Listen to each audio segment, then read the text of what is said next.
काठमाडौँ भक्तपुरको ठाउँमा चाहिँ यस्तो इट्टामा लिपकारी गरेको हुनाले गर्दाखेरि यो चाहिँ धरान हो। धरान 16 मा हाम्रो शिव दाइको घरमा यो सबै हामीले यो लिपकारी गरेको छौँ। यहाँ चाहिँ व्हाइट सिमेन्ट र इट्टाको धुलो मिसाएर गरेको हामीहरूले यो टिपकारी खोलेर पछि लिपकारी गरेको हुनाले गर्दाखेरि हजुरहरूलाई मैले भिडियो गरेर युट्युबमा हाल्न आँटेको छु। तर यस तपाईहरुलाई गर्नु लाउनु पर्यो भने सम्पर्क नम्बर कन्ट्याक्ट नम्बर पनि म यही राखिदिन्छु। यो चाहिँ तपाईको सिल्क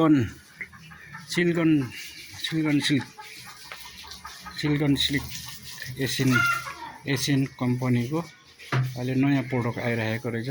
यो चाहिँ इट्टामा लाउने केही नगरिकन इट्टामा सरर सफा गरेर केही नमिसाइकन लगाउने हो।